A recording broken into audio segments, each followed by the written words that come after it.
honorables invités, mesdames et messieurs, c'est pour moi un véritable honneur d'avoir ces privilèges de prononcer l'allocution d'ouverture sur les thèmes de notre événement de séjour, à savoir l'attitude de la femme congolaise face à une société ralentie par l'avènement de la crise sanitaire de la Covid-19. Au moment où nous rendons hommage aux femmes durant ces mois dédiés à la lutte pour le droit de femmes et au rôle qu'elles jouent dans notre pays et dans le monde.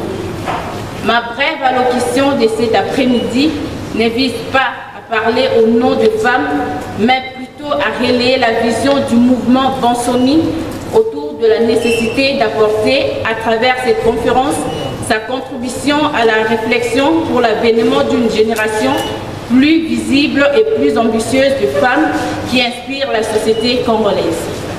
Mais avant tout, il est important de saluer cette attitude positive dans notre pays qui s'est traduite par une volonté manifeste de parler sans tabou, de sensibiliser autour des droits des femmes et d'organiser des rencontres consacrées aux femmes, en dépit du fait que ces dernières demeurent dans leur grande majorité pauvres, démunies et marginalisées. Mais cela ne les empêche pas, outre mesure, de persévérer contre vents et marées dans leurs efforts pour changer leurs conditions de vie et susciter de l'espoir. À l'évidence, de nombreux obstacles subsistent encore. En effet, bon nombre de femmes continuent de subir des pratiques déshumanisantes et de vivre encore dans des environnements où malheureusement elles ne jouissent pas pleinement de leurs droits. Au pire, dans des situations de conflit, elles demeurent vulnérables car victimes de violences et des affres de la guerre. Excellences, honorables invités, mesdames et messieurs, comme vous le savez tous, le monde fait face actuellement à une crise sanitaire causée par la pandémie à Covid-19. C'est pourquoi les Nations Unies ont placé la journée de la femme sous le thème du leadership féminin pour un futur égalitaire dans le monde de la Covid-19. Ce thème veut célébrer le caractère central de la contribution féminine et les incroyables efforts déployés par les femmes et les filles du monde entier pour façonner un avenir et une relance plus égalitaire après la pandémie. Pour notre pays, il suffit de faire observer que le thème de la conférence sur la femme congolaise, organisée ces jours par Bansoni, cadre parfaitement avec ces défis mondiaux et verra la participation de femmes leaders œuvrant dans différentes sphères de la vie nationale. En termes clairs, il se tiendra de panels autour des sous-thèmes ci-après. Leadership et entrepreneuriat de la femme face à la période post-Covid. L'implication de la femme dans la gestion de la République. La femme et la pandémie à Covid-19. Au regard du thème central ainsi que ceux de panel, nous attendons explorer des pistes devant apporter une véritable émulation au sein de notre société afin d'aboutir à des résultats portés notamment sur la participation pleine et effective de femmes à la prise des décisions dans la sphère publique, l'élimination de violences, la réalisation de l'égalité des sexes, ainsi que l'autonomisation des femmes et de jeunes filles qui, d'ailleurs, constituent l'un des chevaux de bataille de la distinguée première dame Denise Nyakeru Tshisekedi.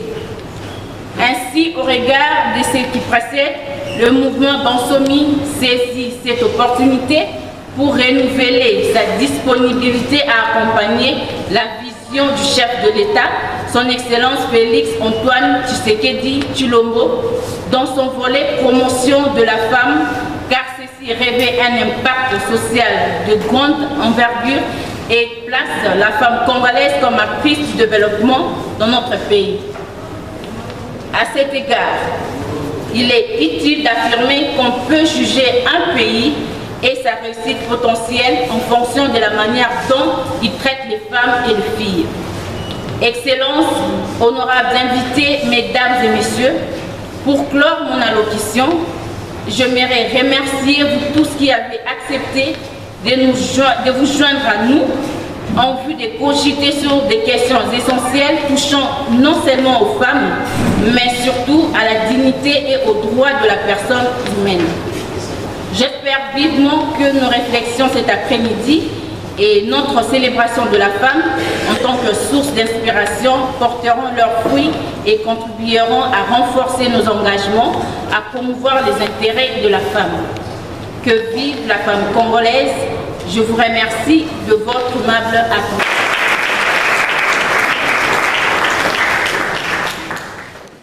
Je suis Madame Doulou Mianzi, vice-présidente nationale de la Ligue de femmes de parti Alliance pour le progrès du Congo, APC en sigle, parti dirigé par l'honorable Henriette Ouam Katamina. C'est vraiment un thème qui nous a tous marqués. Les femmes doivent s'élever, elles doivent se battre et ne pas se sous-estimer. Nous voulons que les femmes soient des femmes entrepreneurs dans leur domaine. Ce n'est pas seulement si vous êtes vendeuse et que vous devrez être aboutie. Il y a des centres de formation, que les femmes puissent se former, qu'elles aient de bagages intellectuels. Même, nous avons vu, il y a une femme de 62 ans, si je ne me trompe pas, qui a eu son diplôme d'autodidacte et la fondation d'Élise Niaké, on a remis le bourse d'études. C'est vraiment un acte vraiment louable et encourageant pour d'autres femmes. Qu'elles entrent dans les centres de formation, qu'elles sachent même lire et écrire. Bien sûr, on va parler aujourd'hui de l'égalité entre l'homme et la femme. Mais ce n'est pas une femme vulgaire qu'on pourra nommer, ou une femme qui n'est pas capable, qu'elle soit quand même élevée. Nous voulons des femmes qui sont capables, c'est faire valeur. Les études n'ont pas d'âge. Vous devez avoir votre diplôme d'État et aller à l'université. Même une personne de 3e âge, que les femmes puissent se donner la valeur, qu'elles soient représentées valablement, bien que nous parlons à la Constitution de 30%. Et pour que nous ayons les 50%, c'est donc nos efforts, nous les femmes. Que nous cessons un peu de se sous-estimer, je suis à la maison, je suis bon pour la famille, m'occuper des enfants. Non, il faut que les femmes se battent, qu'elles se donnent la valeur. Tant que les femmes ne vont pas s'élever, notre combat sera éternel.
C'est d'abord la sensibilisation, l'interpellation et la prise de conscience.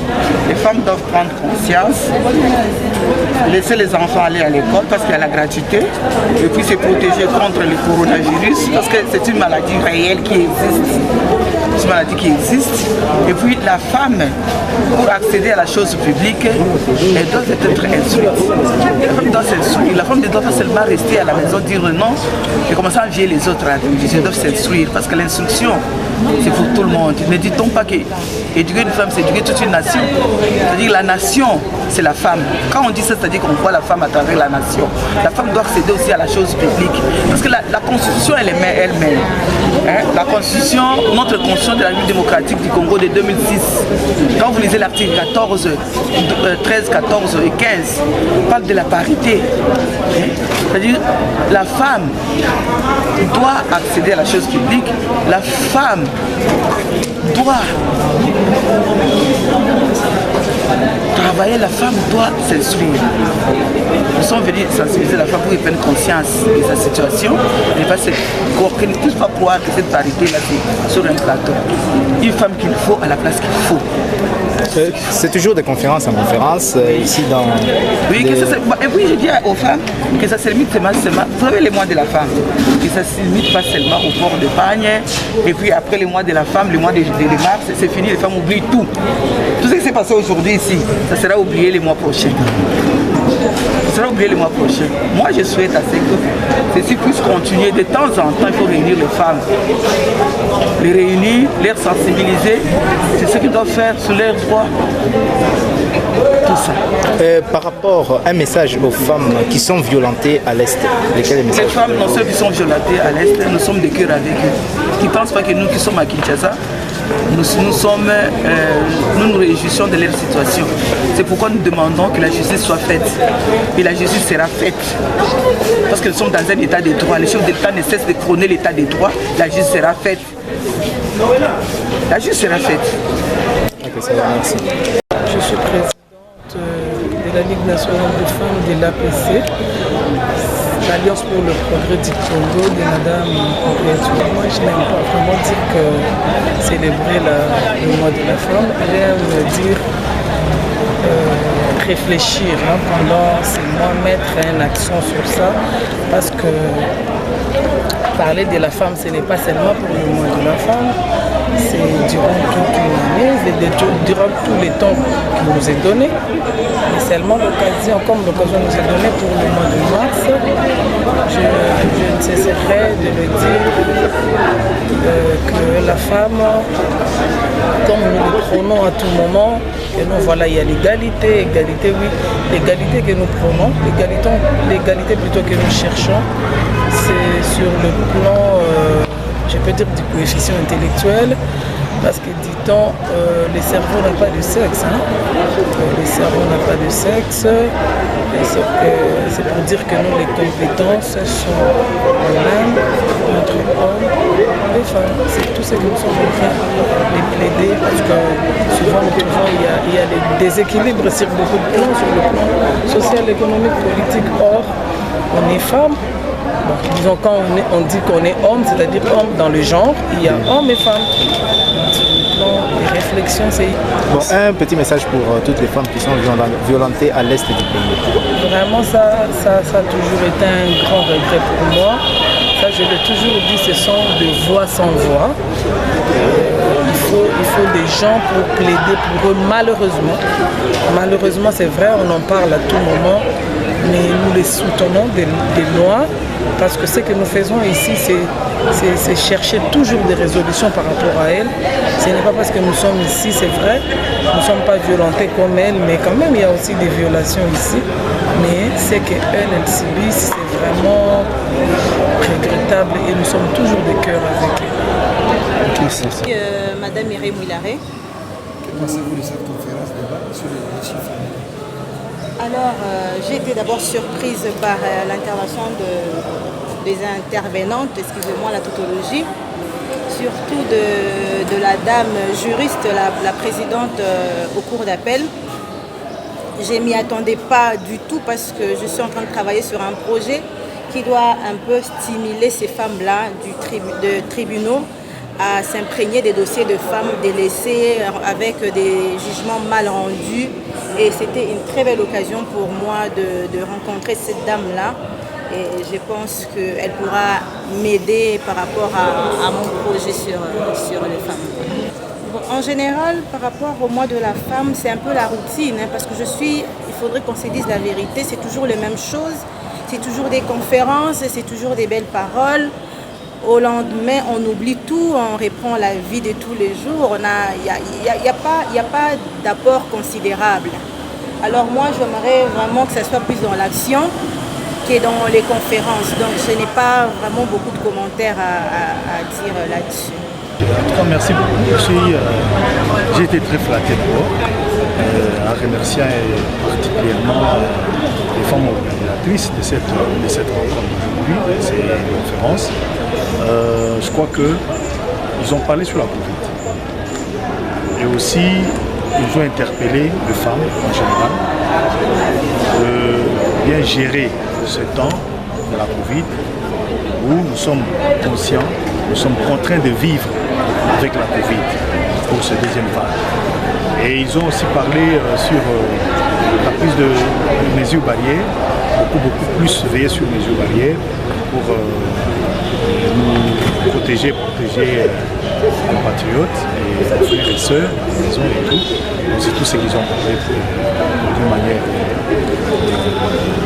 ouverte, d'une manière simple, dans toutes les langues, pour que les femmes puissent comprendre.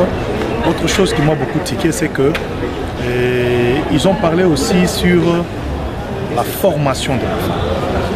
Et la formation de la femme, elle est aussi très